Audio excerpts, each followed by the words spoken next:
Hey, thanks for stopping by and let me tell you about this piece. It's called The Life She Loves.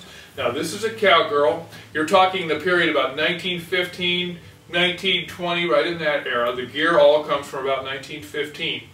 And the idea behind this was, the cowgirls are so important then as they are now in terms of ranching and just being out doing the different things to keep a ranch functioning. And this gal's out there, and there's nothing like being on a good horse, being out in there in good country, just riding, checking cows, and just doing all that. Anything horseback is good, So here she is, and she loves this life, and I wanted to give you that sense of it. So I wanted to be in Arizona, so I put a saguaro here, a little bit of Palo Verde kind of coming around here, to add some mass and to give you a little bit of flow as you come around into the piece. Now, this cowgirl is a pretty handy gal, so I put her on a young horse. You know that because he's wearing a hackmore. That's the Posal McCarty rope. McCarty rope, which is a twisted horsehair rope used on snaffle bits and on hackmores. And it comes around, it ties into the Posal, and then comes up and you tie it onto your saddle here. So whenever you see this kind of a rig on a horse's head, then you know that you're riding a youngster. So she's riding this, and he's, when you're out and you're trying to move cows, you're checking cattle, and you're going to cover a lot of big country, you want a horse that can really drop his head and walk. This is a big, leggy kind of a colt. You can see the big old long legs on him. Got a nice head. He's nicely conformed, but he's really going to get country for her. So she's out really moving along here.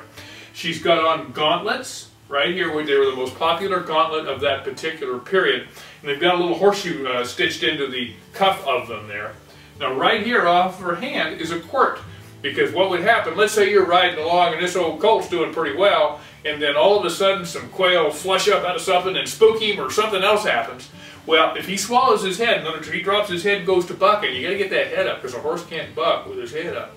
And so she's going to use that quirt to try to get that head up so she can keep him from bucking. So she's got the quirt there, she's ready for that. If it's monsoon season, might break out in rain at any time, so got her slicker on here. This particular saddle that she's riding was an R.T. Frazier. It was called the Ladies Astride Ranch Saddle, and it was built with a little bit lighter leather so the ladies could have an easier time saddling her horse. And it has the neatest little taps. They're real lightweight, and they're just perfect. And it'll still protect her feet from the brush and that, but it's going to help be a little lighter. So it was really a neat rig. It's all basket stamped and that, You can see the bow in her hair here, big brim hat there. Now she's riding also with a straight shank bronc spur. If this old horse goes to bucking, she starts some youngsters, you're going to use a straight shank spur, so she's all set.